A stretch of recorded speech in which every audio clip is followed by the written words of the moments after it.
Great. Well, thank you everyone for joining us on this lovely day to learn more about the England Summer Abroad program. We're super excited to be going back on site this year.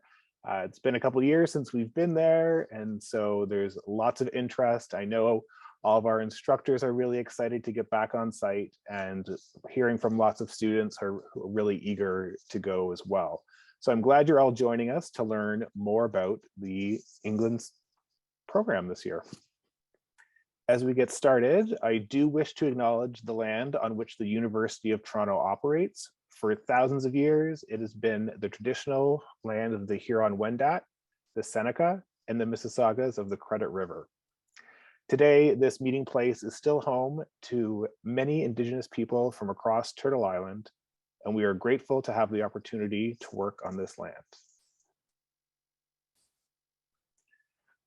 So we have a jam-packed agenda today, lots of information to cover. I'd like to first start by introducing myself. My name is Adam Doyle, and I work in the Summer Abroad office as one of the program coordinators. I am joined today by several of the instructors who will be teaching courses in England this year. And also behind the scenes, I have several of my colleagues from the Summer Abroad office who are here as well. They're here to help make sure everything runs smoothly.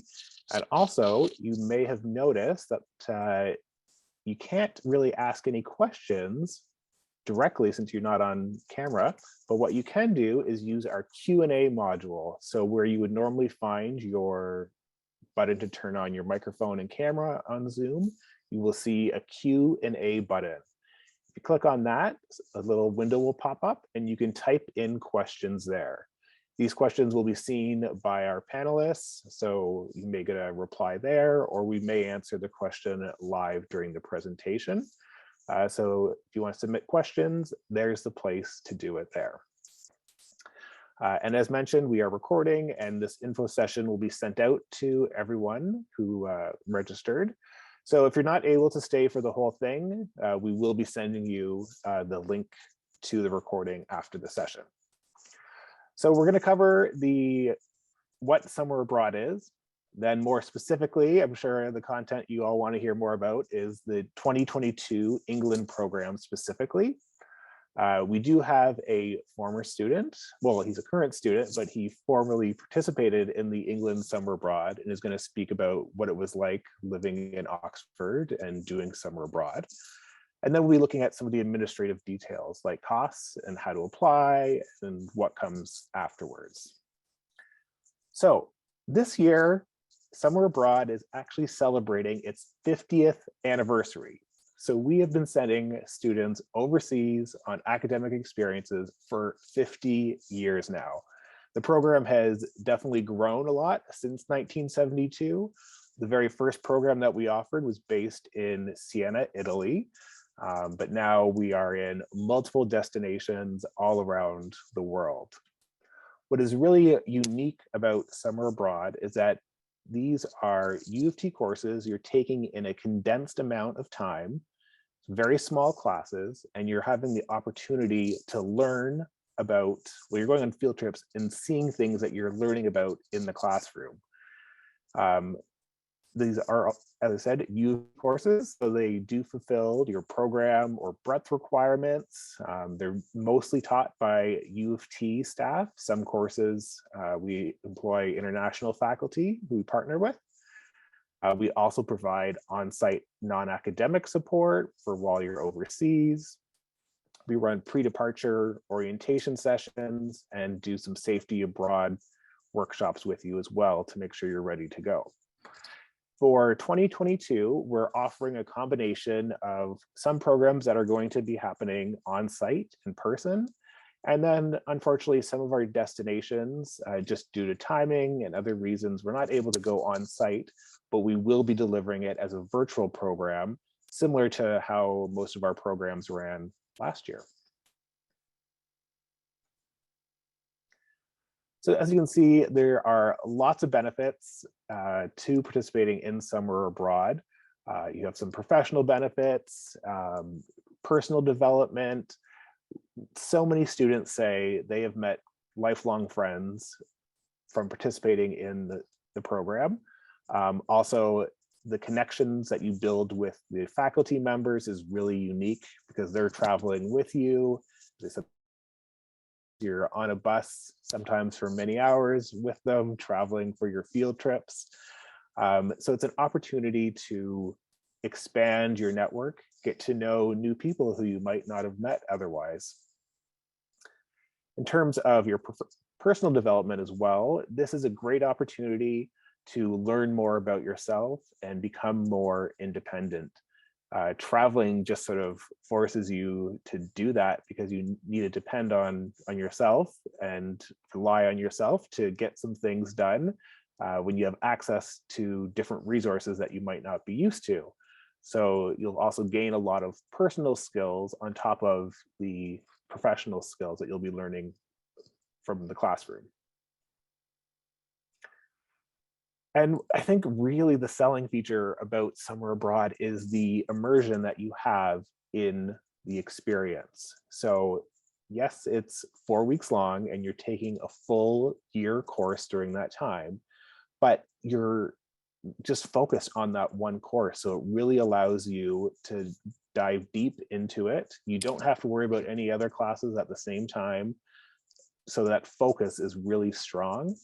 And as I said, you're going on field trips that relate to what you're learning about in the classroom. So you're going to hear from some of your instructors about some of the field trips, but really to see firsthand what you've just talked about in the classroom is really a unique experience that will really give you a deeper understanding and a deeper appreciation for what you're learning about. So Summer Abroad is a U of T program, as I've said. It's U of T faculty, usually that they have some personal interest or research interest in the destination. So the course content is connecting to the location. Sometimes it is a partner institution that will provide the faculty. And then other people who you'll be learning from will be guest lecturers, tour operators, sometimes even the bus drivers give good insight. Sort of anyone that you're going to be interacting with is going to give you some knowledge of some sort. For participation in Summer Abroad, it is open to U of T students. In fact, alumni are also eligible to participate. You do need to be in good academic standing at the time of application and completed 1 term of study here at U of T. You do need a CGPA of 1.75 or higher. And visiting students from other North American universities are also eligible to apply. We do like to give preference to our own U of T students, though, obviously. Yes. Okay, so in terms of highlights of the Oxford England program. So this year will actually be the 20th time that we are on site in Oxford. So it is sort of our own little anniversary for the England program as well. It runs for 4 weeks, starting on Sunday, August 7th. So that's the first day that you would check into residence. And then it runs till Saturday, September 3rd, which is Labor Day. So that is quite close to when the fall semester of school gets started. We will be offering 5 courses in Oxford, and you're going to hear about all of those 5 courses in just a moment. These courses all have field trips, and those will occur outside of class hours. And some of the program activities that you'd be doing in sort of to have a deeper love of Oxford, there's a city walking tour. We do a high table dinner at the end of the program. Punting, which is in the photo right here. So pushing a pole on the bottom of a river to get your boat moving along. It's very relaxing. It's a nice way to spend an afternoon. There's also pub and trivia nights organized by our on-site coordinators. And then karaoke is also quite popular with those who participate in the England Summer Abroad program. We are hosted at Worcester College, which is one of the several colleges at Oxford. So that's where the accommodations and the classrooms are. So we're going to look a little bit at Worcester as well. But first, let's look at the 5 courses. So they do run Monday to Thursday. Every morning, you're in class for about 3 hours, and then you have your afternoons off, except on the days when you have field trips. And then you typically will not have classes Friday, Saturday, or Sunday. There is one exception, and that's just for the History 298 course. On one of the Fridays, they are traveling back from the trip to Edinburgh, where they will have spent a couple of days. So other than that, you do have your weekends free.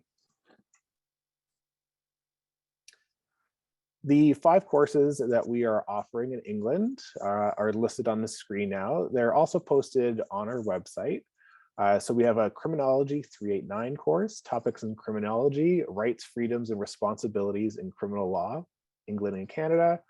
An English 296 course, which is Shakespeare. A Fine Arts course, Studies Abroad in Medieval Art and Architecture. And then we have 2 history courses, 298 and 343.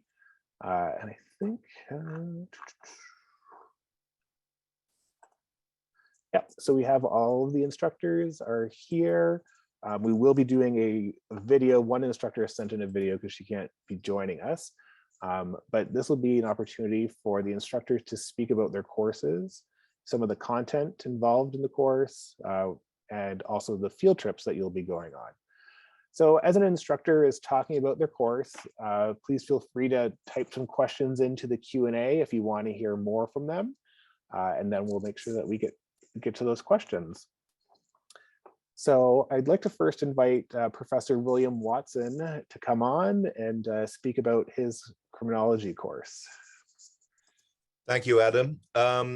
As some of you will know, the Canadian criminal justice system and legal system really grew out of the British system. And so going to Oxford, being in the UK, gives us a wonderful opportunity to not only understand how the origins of our legal and criminal justice system developed in the UK in an environment where we can sort of see the history, but we also get the additional opportunity to compare some of the developments that are recent in the UK, which either are beginning to be taken up in Canada or haven't been taken up in Canada, and also to compare some of the developments in Canada with how they've had an influence in the UK. So we have a very wide-ranging compressed course that deals with everything from the early history of criminal justice to constitutional ideas that are similar and different, to various aspects of the criminal justice process, policing, questions about particular legal reforms in homicide law, for instance, and talk about some various issues in criminology. And I designed this course so that it isn't necessary for you to be a criminology student to be able to complete the course. Obviously, criminology and socio-legal studies students will also get a lot out of the course. So it's been designed to both develop the academic capacities of students who already know quite a bit about criminology and socio-legal studies, but also to enable students who have no knowledge of that at all. Maybe they have some knowledge of related fields, but no knowledge of that at all, to enjoy the course and to develop their academic skills as they go through. I'll talk about a couple of field trips we'll do, but it's important, and I think this is probably true for all of the other instructors, that being in Oxford and at Worcester College, which is an astonishing place and a historic and very beautiful one, you're kind of on a field trip all of the time, because a lot of the time we're talking about historical developments in an environment where we can see architecture and urban spaces that sort of reflect the different times we're talking about. But we will be going on 2 specific visits to London.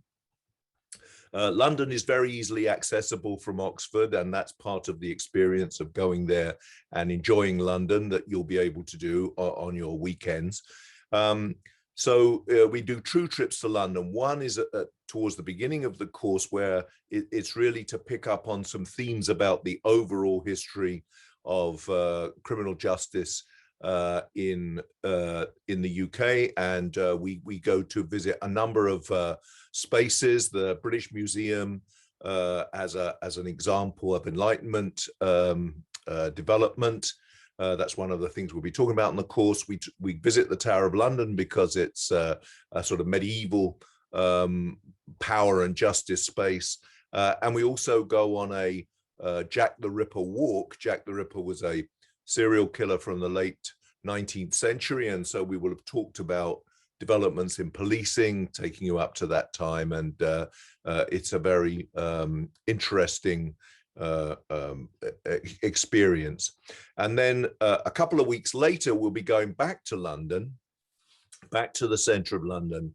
And I will then take the students on a tour, a walking tour, and also in the bus, a tour of sites in London that have been scenes of political violence going right back to the Middle Ages, nearly 1,000 years ago, 800 years ago, and going forward to the present day. And sadly, understanding scenes of political violence is part of understanding the history of a great historic city. But that will fit in with some of the lectures that we've been doing about policing and security. I think I'll leave it there, and happy to entertain any other questions. There's a course outline which I think can be made available, but thank you so much. Back to you, Adam. Great, thank you very much, William. And yeah, so if you have any questions for William, you can put them into the Q&A. He'll see those. I can also see them and make sure that we cover them. I don't see anything right at the moment for you, William. So we will move on to our next course, and this will be so Katherine Williams, who's teaching our English 296 course, English Literature, Shakespeare. Wonderful. Thank you so much, Adam. So hello, I'm Professor Katherine Williams, and I am very excited to teach this course, which begins from the starting point of asking the question, what's so great about Shakespeare? What's exciting about that question is that we get to answer it by thinking about Shakespeare's texts from the performance, from the position of performance as well as text. So each week we'll do a deep dive on a different play drawn from a different generic category. So comedy, history, tragedy, and romance. And I am seeing that in fact these are not updated with the plays that we will be studying. So I am sorry about that. The reason for the change is that the plays we are studying are actually coming directly out of the performances that we will be watching. So this is a course that will take 3 field trips, 2 to London and 1 to Stratford-upon-Avon. And each of those, yes, thank you so much. And each of those trips will be centered around performances. So at the Globe Theatre in London, we will attend production of Much Ado About Nothing, the comedy, and a production of the romance, The Tempest. While we are in London, we'll also use this opportunity to visit the British Library, and in particular, their rare book treasures. So we'll be noting the context in which Shakespeare is writing in the late 16th and early 17th century in London. And we'll also do a walking tour of the Suffolk area. The Globe Theatre and other theatres are located in what was called the Liberties of London, outside of the city. So we're going to think a little bit about the space of London as a site of performance and as a site from which crowds would gather to go to the performances of plays by Shakespeare and his contemporaries. We will also take a trip to Stratford-upon-Avon. And while we're there, we'll visit the Shakespeare Birthplace Trust and other sites that are set up. There's a sort of museum where you can see yet another version of the 1623 folio, the big compilation of Shakespeare's plays. It was printed by people from his company after his death. While we're in Stratford, we will see a production by the Royal Shakespeare Company, and that will be Richard III, one of Shakespeare's great history plays, also called a tragedy. I'm really excited about this trip in particular, because in addition to working on Shakespeare, I also work in critical disability studies, and I teach courses on disability.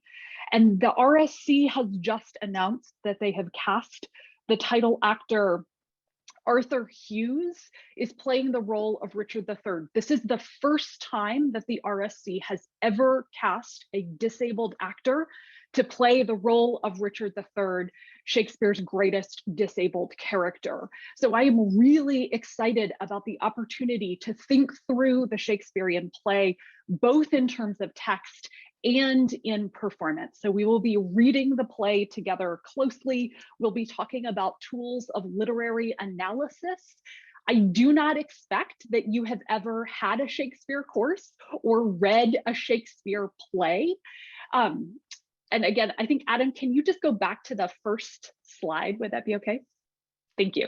So I don't expect you to have prior knowledge that we will engage these plays together by reading them carefully and watching them in performance as we engage Shakespeare's work and ask what makes these plays continue to come alive today. The one other thing that I want to note, and this goes back to the idea that being in Oxford is itself an education, we will also take side excursions, briefer excursions, to the Bodleian Library to look at rare books held there, and the Ashmolean Museum, which is a fantastic museum that is based in Oxford, where we will be able to see things like ceramics, clothing, and shoes from the Renaissance. So to get a sense of the material culture that is involved in Shakespeare's plays. I'm going to go ahead and pause there, but I hope that you will think about joining me for what is truly my favorite way to teach the Shakespeare course. Thank you. Great, thank you very much, Catherine. Yes, so if there's any questions, feel free to pop them into the chat. I don't see any at the moment right now, Catherine, about the Shakespeare course, but we will keep an eye on that. For our next course, we do have two fabulous instructors who will be co-teaching the course, Adam Cohen and Linda Safran. So I think Adam's going to share his screen at this point with some content for you all.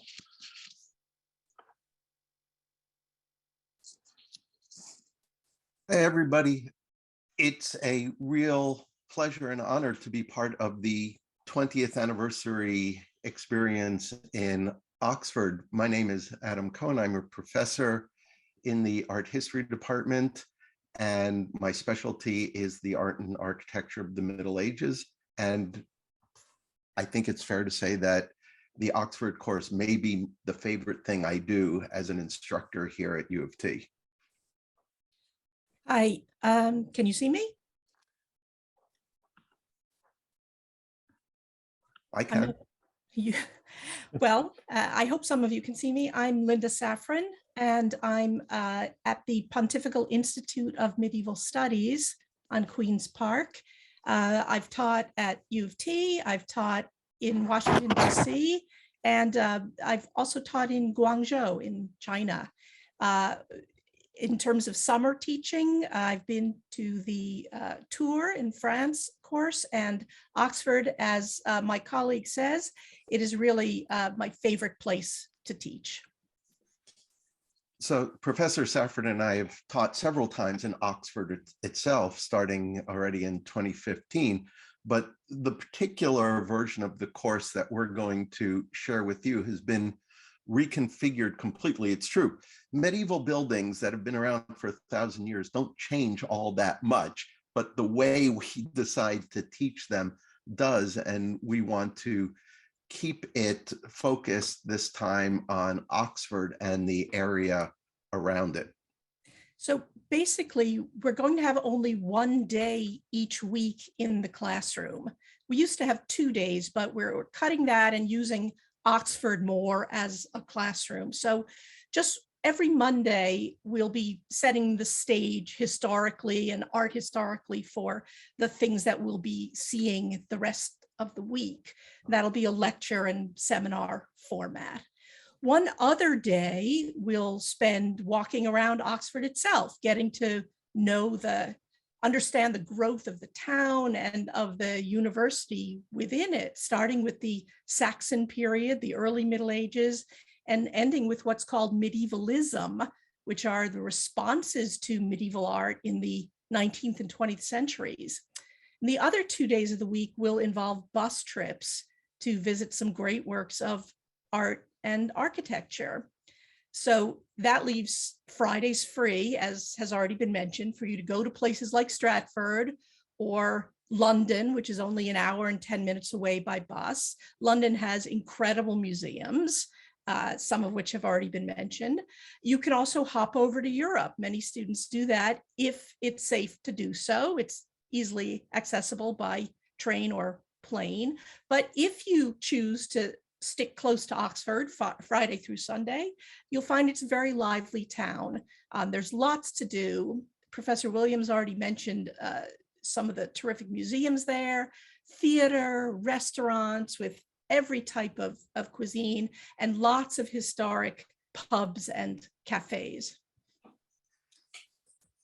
With regard to the course, we should tell you that there's not a lot of reading, just one small paperback that Professor Safran is showing you, and perhaps 1 or 2 additional articles. But the course is based on the idea of getting out into the field and seeing as much as possible one-on-one. So there's a lot of walking. You have to have comfortable shoes and a lot of close looking.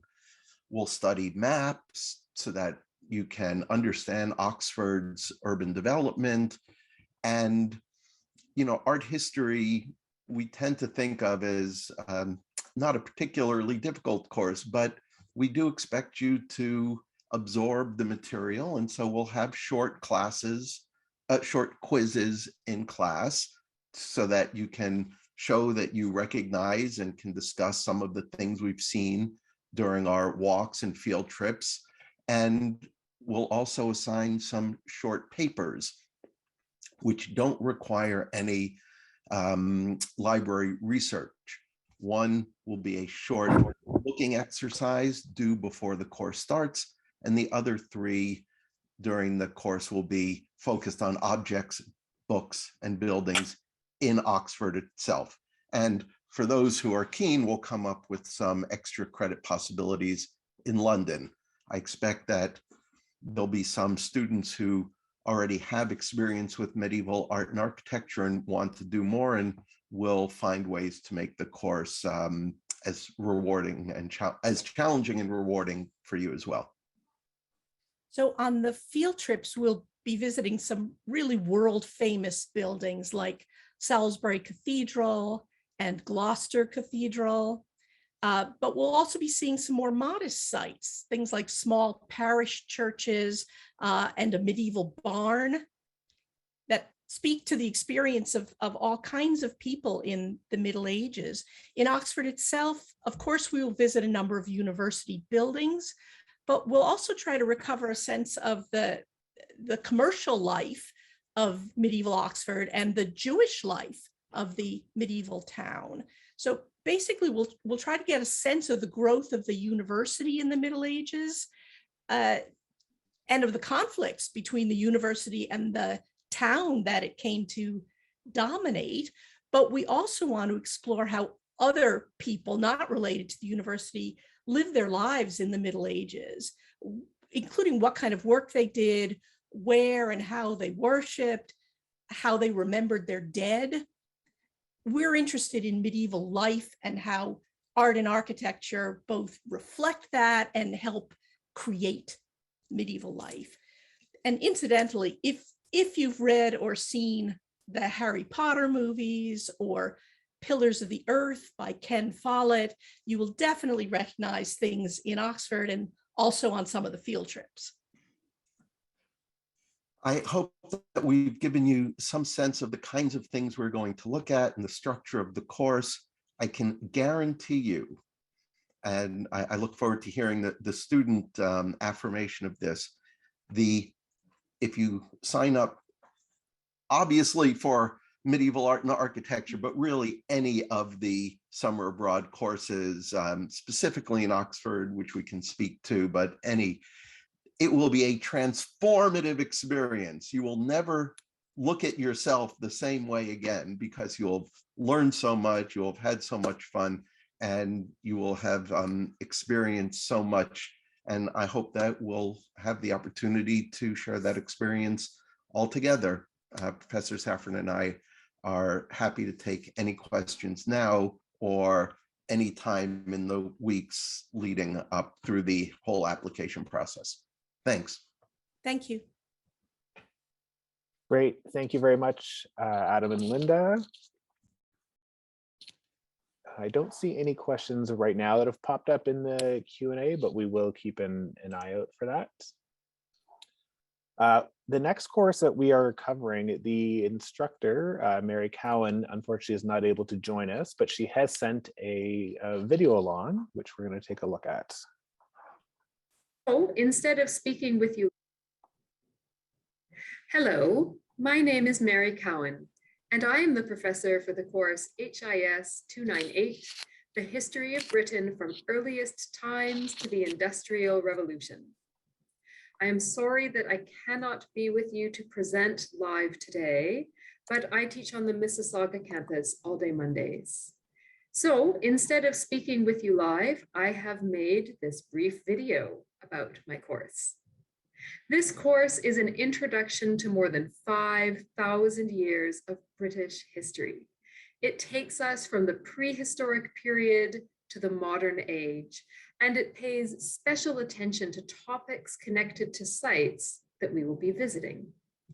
Our topics will include Celtic culture in the Iron Age, how Britain fit into the Roman Empire, Picts and Scots, early medieval England, Viking incursions, the Norman invasion, developments in medieval art and architecture, the Black Death, Renaissance and Reformation, Tudors and Stuarts, witchcraft persecution, early colonial endeavors, scientific societies, the Enlightenment, industrialization, and, to conclude, how history, memory, and nostalgia intersect in Britain today, sometimes controversially, sometimes with connections to Canada.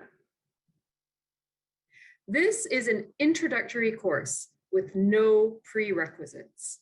So please do not worry if you do not know much or anything about these topics yet. My course is designed with no presumptions of prior knowledge on the student's part. It will provide you with a basic historical outline of British history, along with some more in-depth examinations of areas that I find especially fascinating and that I hope you do too. You will have a textbook that you can read before the course begins that will help to give you some background and context for what we will be studying. And then in each of our meetings, we will be looking closely at primary sources for British history, documents, art, music, and material culture from the past. By looking directly at this evidence from the past, we will work at being historians of Britain in Britain. We will also be visiting sites of historical interest that will deepen your understanding of the materials that we are studying together in class. One trip is being planned to Stonehenge, Old Sarum, and Salisbury Cathedral. Another is being planned to London, where we will visit Hampton Court Palace, which has a working Tudor kitchen, and the British Museum. Another excursion will take us to Edinburgh, the beautiful capital of Scotland, for an overnight trip to visit Edinburgh Castle and the real Mairi King's Close, then to the industrial town of New Lanark on our way back to Oxford. Of course, we will also be visiting sites in Oxford itself, its libraries and its museums and its historic townscape. If you would like to know more about me, about my research or my teaching, have a look at my faculty webpage. It's easy to find with a quick Google search. And should you have any questions about this course, please feel free to send me an email. You can see my address here. We can discuss that way or set up a Zoom conversation, and I'll try to answer your questions there. Thank you for listening, and I hope to see some of you in beautiful, historic Oxford.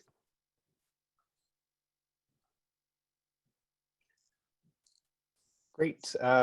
Mary Cowan has expressed definitely that you can email her if you do have any questions about the course or any of the field trips.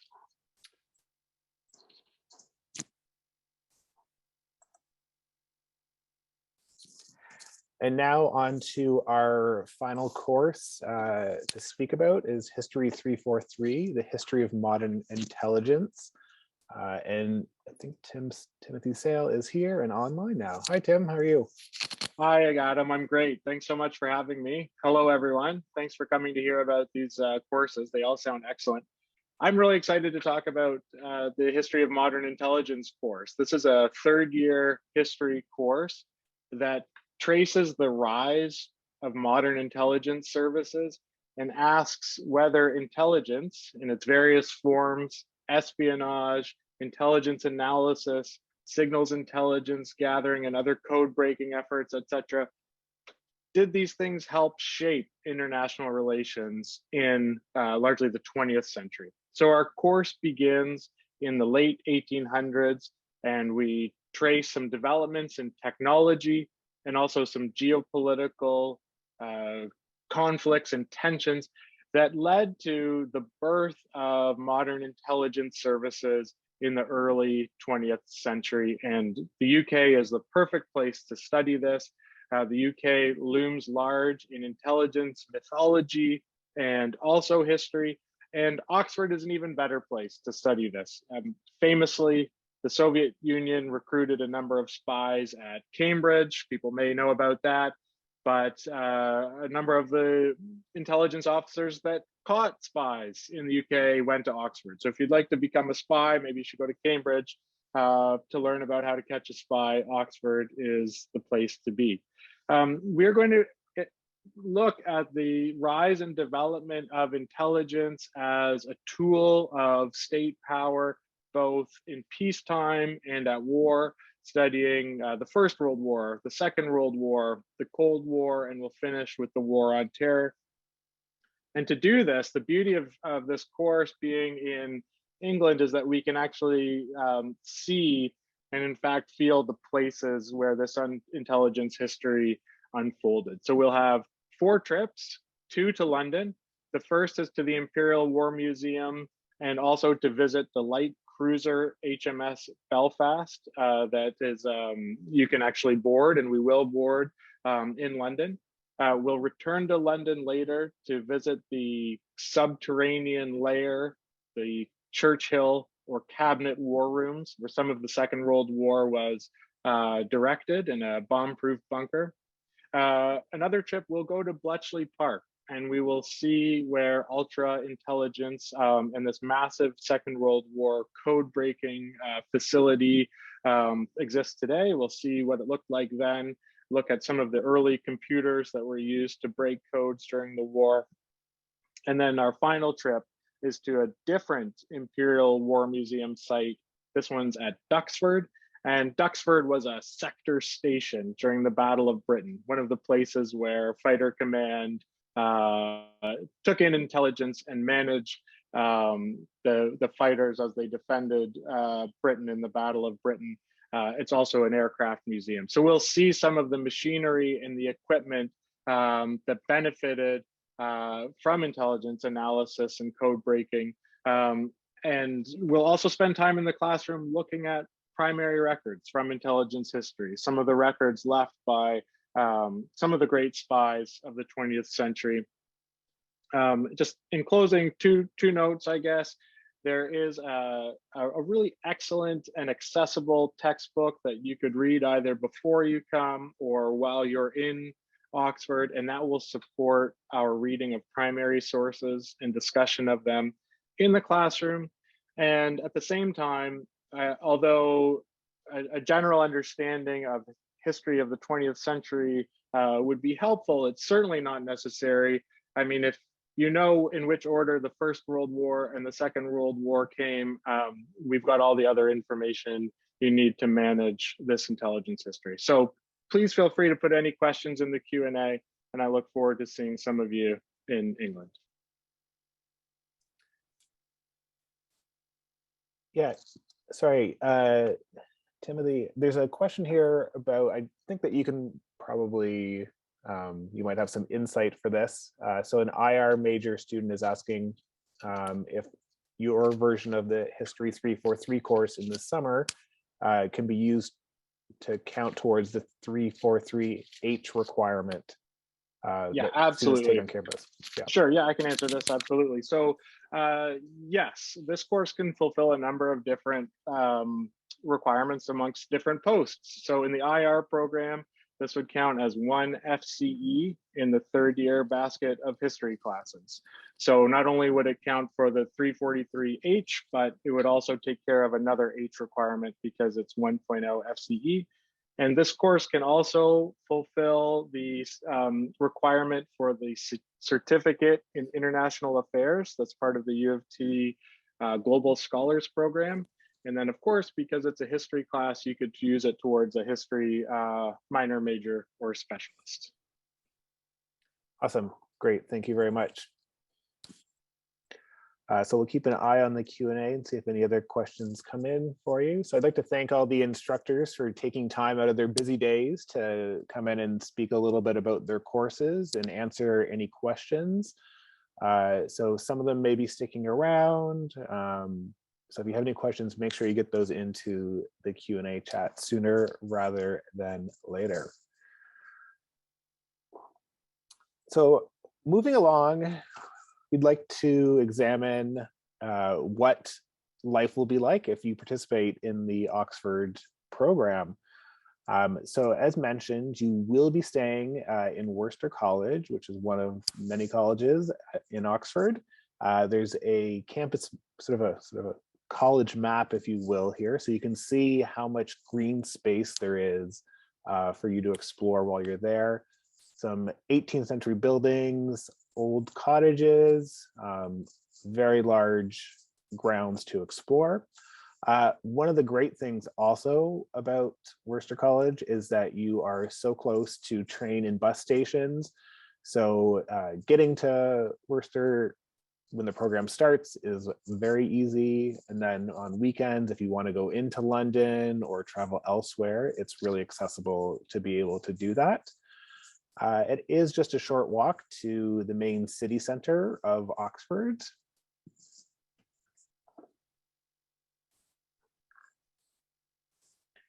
For the accommodations, we have some really nice accommodations in England. You have a single bedroom. It's on the Worcester campus, so close to the classrooms.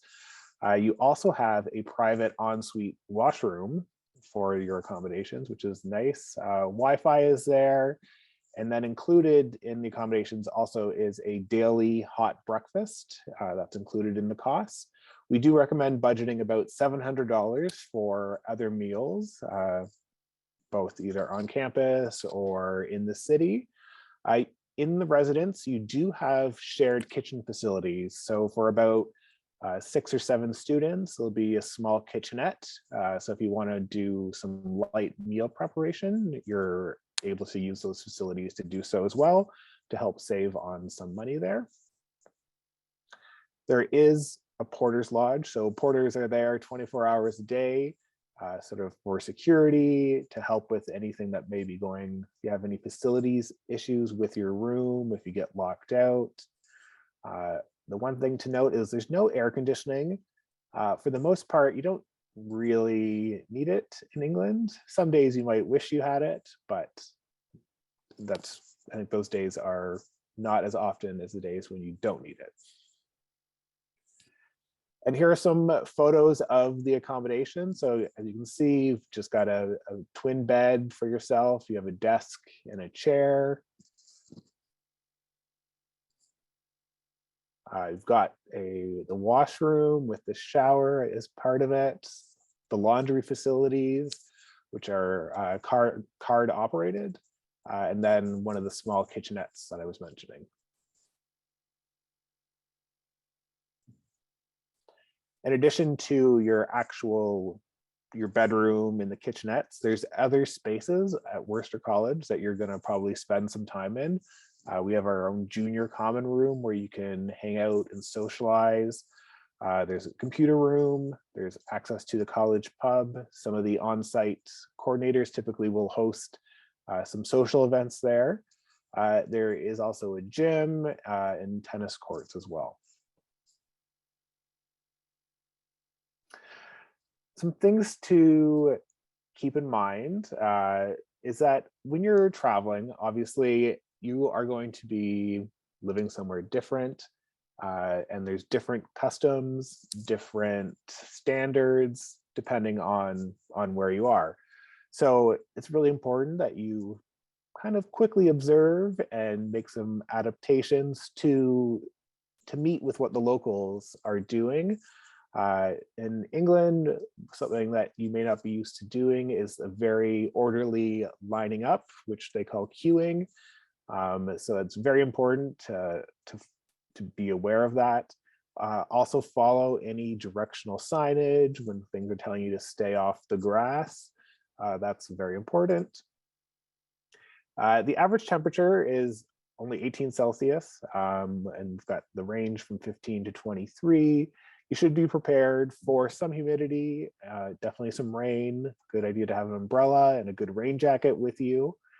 And it's also important to be adventurous, independent, flexible, and adaptable. We tend to see students with those traits will get more out of the program, they enjoy it a bit more. And that's because you got to be ready to roll with the flow. Things may not be exactly like you expect it to be. England is fairly comparable to North America in terms of facilities that you will be used to, but still some things will be different. And it's sort of, that's one of the joys of traveling and doing a summer abroad program, is seeing those differences and getting used to them. If you are registered with Accessibility Services, when you apply, you need to upload a copy of your letter of accommodation so we can review and just make sure that the accommodations will be able to be provided in England as well. For getting there, we don't have a group flight for this program. You are responsible for booking your own flight. But we will provide, anyone who's admitted will be provided with a flight itinerary. And this is so students can book on the same flights if you want to travel with other people. Usually we see a Facebook group get started after the admissions come out, and students will connect online beforehand to make travel plans with one another. It's kind of nice to travel with somebody else from U of T to help navigate at the airport. And then we'll also give you instructions on how to get from Heathrow Airport to Worcester College. It's really quite easy. Okay, so we are very thrilled to have a past participant on hand to talk about his experiences in 2019, which was the last time that we were on site. So I think Joe's here. Joe has also participated in several of our summer abroad programs, but today we're just going to hear about the England program. Joe, are you there? Thank you, Adam. So hi, everyone. My name is Joe, and I'm a fourth-year student majoring in psychology. I took the England Summer Abroad program in 2019 as my third summer abroad program. And after I taking the France and Italy ones in 2018. And I think England is always on the top of my list of places that I want to visit again. So to start with, Oxford, as you know already, it's a small, peaceful town that I did not encounter much culture shock like other programs in other European countries. Because there was no language barrier, I was able to adapt and adjust to the new environment fairly easily and quickly. So I think that was very essential and important to me. From London to Oxford was also very easy to navigate. It was a short train ride. I think it was around 1 hour, or you can take a bus, maybe around 1 hour and a half, depending on which bus you take. Then from Oxford station to the residence was also straightforward. It's always flat, so even you have a luggage, it doesn't really be a problem. The England program was one of the few programs that offers single occupancy residence. So I can speak from my part because that is actually important to me. The room was very spacious and quiet. You will be assigned to different buildings, but my building was a bit further from the main buildings where you will take classes, but very close to the waterworks. So it's literally behind the wall of my building there. So I could even start taking a morning walk or even an evening jog later during the program. As I can see there, because I'm never a sporty person, so taking a walk or even jogging was actually very rare to me. And best part of all, there was no mosquitoes in Oxford. So that was a huge blessing to me as well. While staying at Oxford, you will have this complimentary breakfast every morning, including the weekends. This was surprisingly a big plus to me because I tried to budget my spendings overseas because this is not cheap, it's actually expensive. So because this part, and also because before coming to UK, I was never a morning person, and my day usually starts from 2 p.m., so an hour after this time. But because of the breakfast, I was able to get up early every morning and drag myself to the canteen, not only to eat, but to have a good chat with my classmates and professors during that hour before class. And that was also very unique experience to me as well. Field trips are always fun, and there should be enough time for you to explore the nearby attractions by yourself and with other classmates. For example, I think when we went to a field trip in London, we were there watching the musical Matilda, and after that we had plenty of time to walk around, and for sure we went to the Harry Potter shop right after. So Oxford, like many professors that Adam mentioned earlier, is a lovely small town, affordable, walkable, and pedestrian friendly. And because there were no classes in the afternoon, often what we did during the weekends or during the weekdays was to walk around the city and pick a different place every day, often a pub, a arm or bar, well, in the name of cultural immersion, and spend the rest of the day there. And because there were no classes on Fridays, which means you can have 3 days on your own to plan trips to other cities or even other countries like France or Spain. So I think that was the most exciting things of the summer abroad experience, that you're not only going there to study, but to live and to travel around and to experience. And the photo on the right side was, to me, a very special memory because I just love food. And in England, they have, probably you heard they have terrible food, but they have amazing chefs like Chef Gordon Ramsay. So that was taken from one of Gordon Ramsay's restaurant. I was able to talk to the chef working behind and had really good time there. So that's all I want to mention about the England program. If you have any questions, you can reach out to me, and I really wish you good luck on your application and have a wonderful, lovely summer over there. Thank you. Joe, there's a question here. I'm thinking maybe we can just have you to give a quick insight, not a full list, but somebody's asking about recommended packing or taking, maybe not a full list, but was there anything that you wish you had brought that you had forgot? So converter is the one thing you will have, because in there, the building is very old. So sometimes you will get short with the original converter. So I packed actually two, maybe extension cord, because there's only, as I mentioned, the room is very spacious. So the place where you'll be working is far away from the socket. So an extension cord would be nice. Another thing is just pack light, because not only you will be traveling, but maybe you don't need to plan ahead to know where you're going next. So packing ahead is very important, because in Europe, it's not everywhere is accessible. So that is also important.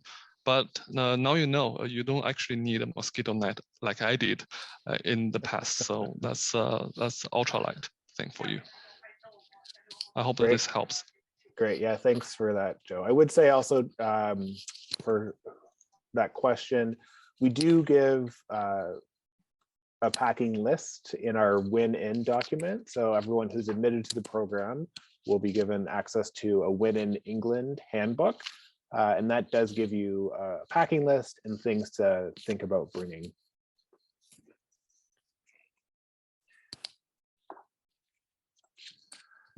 So moving into the administrative side of the program, I see some people have asked about the application process. We're going to be getting into that in just a second. First, I want to just review the costs with everybody. The costs are posted on our website. So if you can't quite read this very well, or you want to explore it a bit more, you can do that. The way that we do the cost breakdown is we try to give you an overall expected cost of what you would pay for the 4 weeks that you are in England.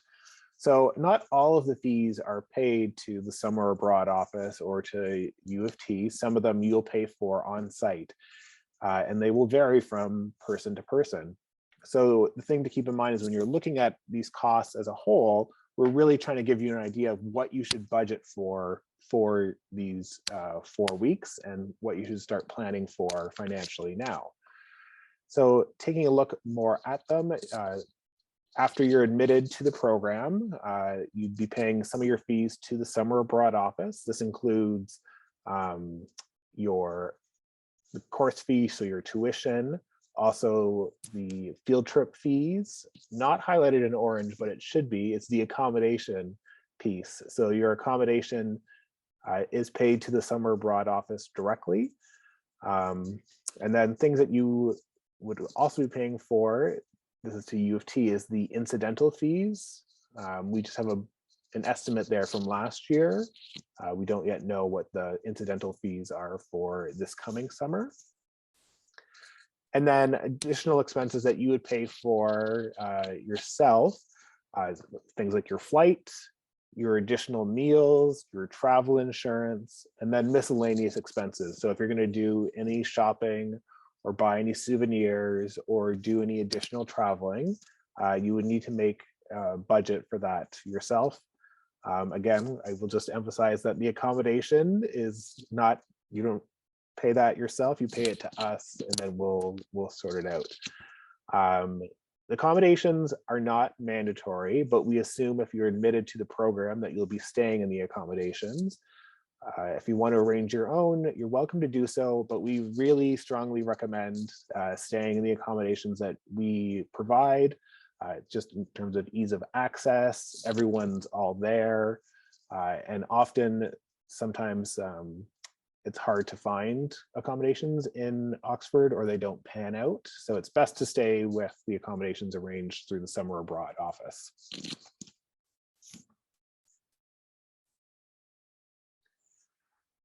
So something, we do want you to think about some things before you apply. And obviously traveling has changed from how it has been in the past. So something to think about if you are going to be traveling during COVID-19, that you review the COVID-19 planning page, which is provided from the Safety Abroad office at U of T. I think we're going to post a link to that in the chat here.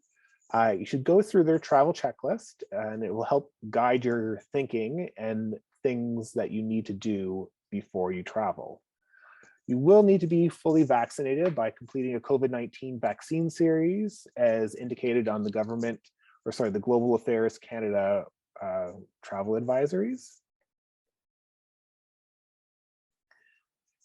Yep, so the link is posted in the chat. If you go here, this is what you'll see for the COVID-19 planning for travel. Definitely check it out beforehand. There's some things that you'll want to review and be prepared for.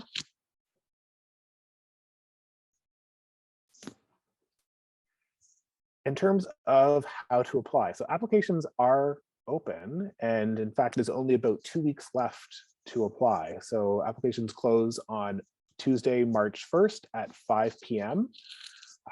It's not first come, first serve, so there's no rush to get it in, but you do want it in on time. You have to submit a personal statement as part of the application. So we will ask you 4 prompt questions to help guide what you're going to write in your personal statement. And then the admission decisions are based on your academic record and on your personal statement. So both factor heavily into the application. So don't just rush through your personal statement at the last minute. I really recommend, if you're interested in going, log in, create an application now, start working on the personal statement ahead of time so you're not rushed at the end. I've definitely seen students who have a strong CGPA write a very poor personal statement and then end up not being able to participate, which is unfortunate. So really keep that in mind. When you do apply, you submit a $200 application fee. If you aren't selected for the program, we will refund that application fee. So there's no financial harm in applying. And then if you are applying for more than one summer abroad program, so say you're also applying to go to South Korea, then you would submit a separate application for that program and a separate $200 application fee. If you're interested in doing a couple of different courses at Oxford, you can't actually participate in more than one course while you're on summer abroad. But during your application, you will be asked for which course is your first choice. And then if there's another course that you're interested in as well, you can list that as your second choice. So that way, if you don't get a spot in the first choice, you will be considered for the second choice as well. If there is not a second course that you're interested in, then you can just leave that blank. You don't need to fill that out. So when you log into the Summer Abroad website, this is what you'll see what the application looks like for England. So there's multiple steps under number 1 that as you fill out each section, they'll get marked with a green check mark to show that you've moved through it.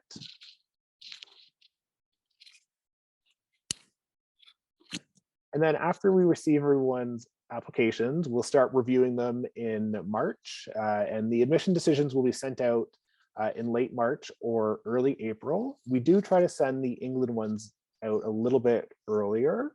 However, we are just waiting for the Government of Canada and the University of Toronto to give us the okay before we actually send out admission decisions. So right now, the University of Toronto is not allowing international academic activities, but we are very optimistic that this will be lifted in the near future. And then so once it is lifted, we'll be able to send out those admission decisions. If, however, that the travel restrictions are not lifted by mid or late March, then Summer Abroad will pivot to offer our courses virtually instead. At that point, anybody who has been admitted or has applied will ask you if you would like to switch to the virtual offering of the course instead. You're under no obligation to take the course virtually. So at that point in time, if you decide not to take it virtually, we would withdraw your application and refund your application fee. So there's no financial risk to you if you're dead set on participating in an on-site program and you don't want to do the virtual option, then you would get the application fee refunded at that point in time.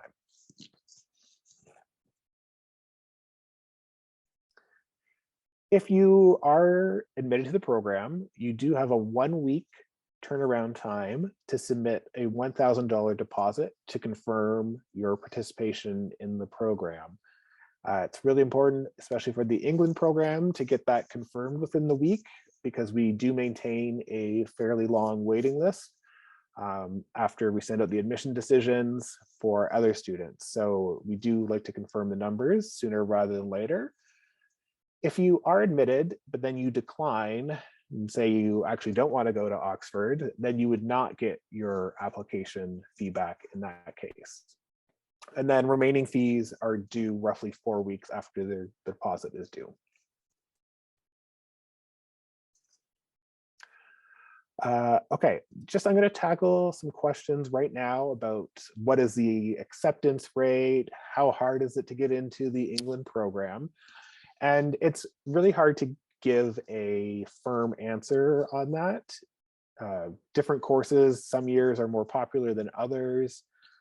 Also, when we look at our overall application numbers, we definitely have more people who apply than spaces that we have available for. However, a large number of those people who apply for the England program are also applying for a bursary. And then if they don't get the bursary, they actually end up not participating. So the number may be a lot higher, but then it drops down after that. So I can't give you a sort of a ratio or a cutoff. It really depends from year to year. But really, what I really advise is, like, if you're interested in going, then you should apply. And if you don't get in, we give you your application feedback. And we do try to turn around the decisions quite quickly for the England program. So if you're holding off on sort of wanting to figure out other summer plans, you will hear about the England program as early as we possibly can let you know. So I can't guarantee sort of the numbers for what your chances of getting in are, but we do our best to inform everybody as soon as possible. Okay, so in terms of the finances, I just mentioned bursaries. So for the England program, we do have several bursaries available of up to $4,000. For a summer abroad bursary, you would apply at the same time that you're making your application to the program. One of the questions will ask you if you want to apply for a summer abroad bursary, and you just say yes, and then it'll take you to some additional questions to fill out for that bursary application. But it's important to note we do have some eligibility requirements for these bursaries. So these are available to U of T students who have completed at least 4.0 credits by this past December, and you need a minimum CGPA of 2.25. and be a Canadian citizen or permanent resident. I would note, generally the bursaries for England are quite competitive. We have 150 students who will participate in the program and a very small number of bursaries. So the bursaries are competitive. And if you do get it, you need to keep in mind that it's not going to cover the full cost of the program. It is a U of T course, so it is eligible for OSAP. Typically, you would apply for a summer extension of your OSAP, and then the funds would be released to you just before the start of the program. So you need to keep that in mind for your budgeting plans, because when you have to pay your fees to the summer abroad office, you won't likely have yet received your OSAP funds. And OSAP also just keep in mind that they look at this as the same as an on-site course. So you don't get extra funding because of the additional costs of an international course. So it's really important to start budgeting now. And then keeping in mind that the payments to the summer abroad office will be due in April. And if there's, if you're in need of additional funding, you can check with your own registrar's office for other possible bursaries and awards.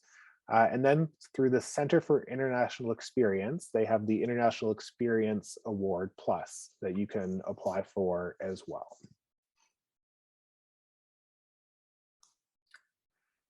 For your insurance and visa, if you are admitted, so right now, Canadian citizens just need a passport that's valid for the duration of your time in the United Kingdom. Other students would potentially need a visa. The Summer Abroad Office does provide an admission letter, so you have documentation to help support your visa application. We really recommend applying in Toronto if possible. This way, if there are any issues, then usually the offices in Toronto are familiar already with our Summer Abroad program, and we can connect with them, answer any questions a lot easier if anything does arise. In terms of your travel insurance, please this year for sure, make sure that you review the conditions of your travel health and flight insurance. You may want to look at getting flight cancellation insurance if you need to cancel at the last minute, and things like that. If we're able to send students on site, and then if conditions all of a sudden got worse again later in the summer, closer to going, and we had to cancel the program, we would refund our fees to we would refund the fees that you've paid to our office. However, anything that you pay for yourself, such as the flight, that would be up to you. So that's why we recommend the travel insurance.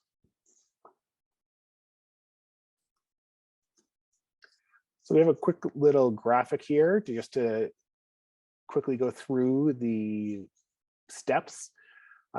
So at this point, hopefully you're deciding on which summer abroad program. The England program, I think, is the one that you want to apply for. So you would need to log in, if you haven't already done so, to the Summer Abroad website to create your account. And then you would select the England program, review the application, make sure you're comfortable with all the questions. If you have anything that you're unsure of about the application, you can email our office. Our contact information will be coming up on the next slide, so we can help address those questions.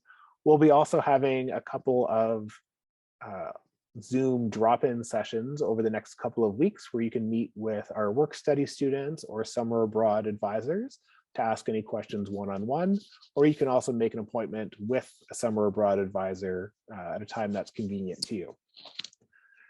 And then really critical is March 1st, 5 p.m. is the deadline. So make sure you've completed your application and paid the $200 application fee at that point in time in order to submit your application for consideration. And then sit tight, wait and see if you are going to be getting a spot or not. For the England program, we definitely send out a first batch of admission letters. And then if we can't, we usually can't admit everybody, so we'll keep a waiting list for the courses. And then as students confirm that they can or cannot go, we'll then on a rolling basis send out second round offers for the program as well. If you're on the waiting list and you don't want to stay on the waiting list, then you can withdraw from the waiting list and we would refund your application fee at that point in time as well. For more information, our website is listed here, our phone number is here, our email. I suggest signing up for our summary, which is our monthly e-newsletter. If you scan the QR code here, it'll take you to direct links for all of these things. All of our information sessions for all of our programs are being posted on our website as well.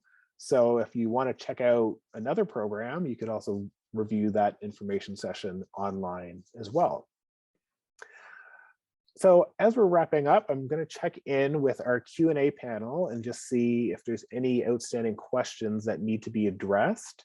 If you haven't opened the Q&A panel at all during the meeting, you can open it now. And if you click on the answered tab of it, you can then also see any other questions that have been asked.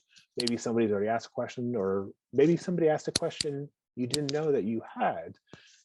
So there's some useful answers in there. Okay, so somebody has asked, how long can you stay on the waiting list for? So we would keep the waiting list open as long as we have spaces sort of unconfirmed for the program. So after the initial offers go out, as the spots are confirmed by students paying their deposit, then that spot is sort of eliminated from the pool that we have available. So you can stay on the waiting list indefinitely, but certainly our office will contact the waiting list as soon as all of the spots are taken up, and then we would close the waiting list and refund the application fee to anyone who was still on the waiting list at that point. Does the waiting list consist of everyone who is not yet admitted, or do we also send out rejection letters? Yes, so depending on the number of people that we have who apply to the program, some people will be on the waiting list and some people will be rejected outright. And that's just because we don't want to give everybody false hope. If the waiting list is really large, we don't want a bunch of people on the waiting list if we don't actually think a spot may become available. So we do sort of monitor things to help make people manage their expectations. So, but everyone would be notified when we send out the admission letters if you are being admitted, if you're on the waiting list, or if you are not being added to the waiting list or to the course itself.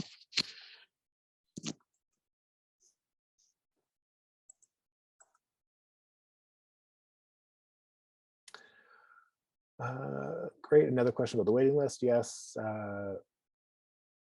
Yeah, so we would send out an email. Everybody, as I said, would be notified at the same time. We would send out the admission letters, waiting list letters, and the rejection letters, or emails, really.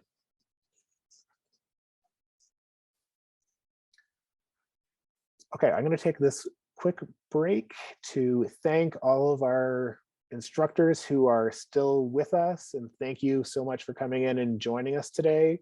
It was really great to hear firsthand about your courses and the field trips that students can participate on. Does anyone have any parting words or last questions or things they want to say? Apply and come.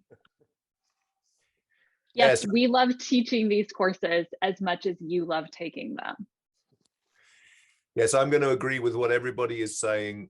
These are fantastic teaching experiences because the students have such a wonderful experience. And the amazing thing about these courses, I think, is not just that everyone has a great time and they do a course. It's that students improve academically in a very, very dramatic way in 4 short weeks.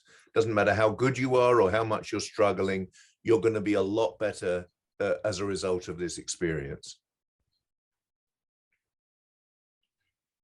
Great, thank you.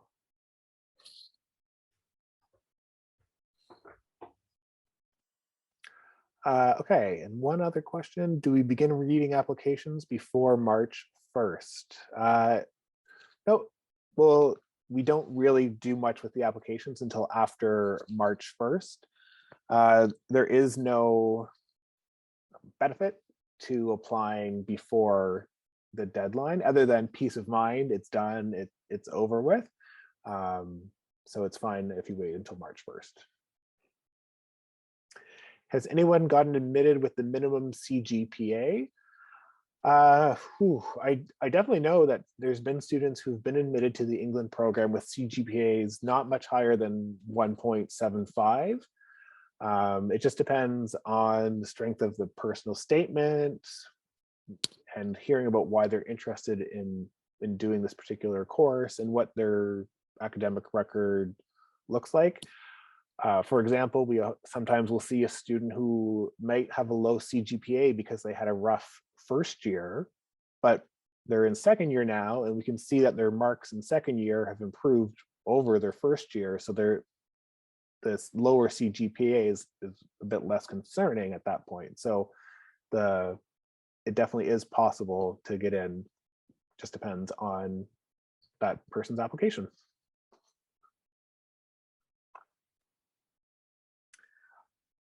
Great question. Are the courses credit or no credit, or do we get graded?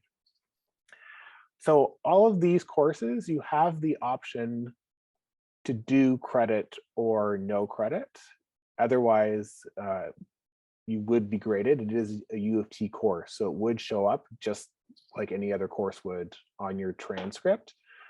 Something to keep in mind if you're doing credit, no credit, is that you can't use the course for your program requirements. So just depending on the purpose of you taking this course, keep that in mind.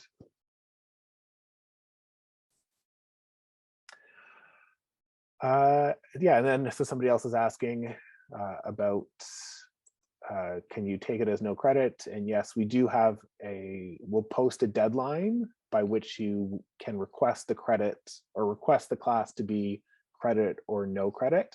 That usually happens a couple of weeks into the program, so you'll have some grades back at that point in time.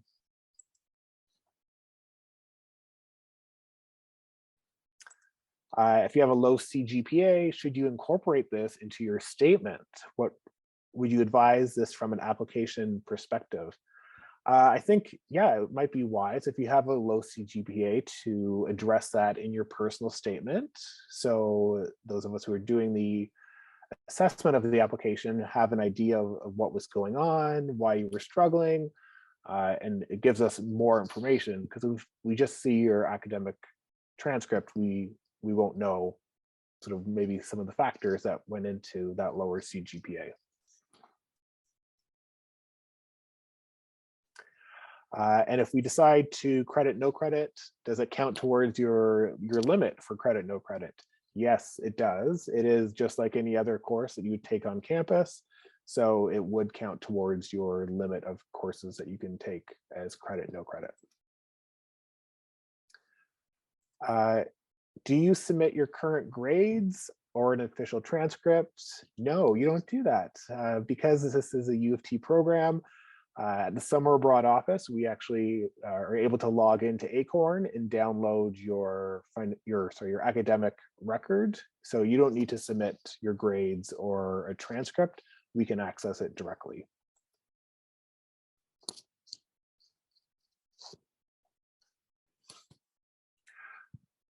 Okay, well, I've cleared out the Q&A, so I will keep it open and stay online for a little bit longer. But again, I just want to thank everybody who's attended. If you want to learn more about the England program, you can book an advising session with me. We'll meet and chat about your concerns, what you're excited about, and just share more information about the England program. I will be sending an email out to everyone within the next couple of days with a link to the recording of today's session. So you can check it out and review some information that you missed, or maybe you want to send this on to a friend who you want to encourage to apply with you. You're more than welcome to do that. So thank you again, everybody. I hope you have a wonderful afternoon. And thank you for considering doing the England Summer Abroad program.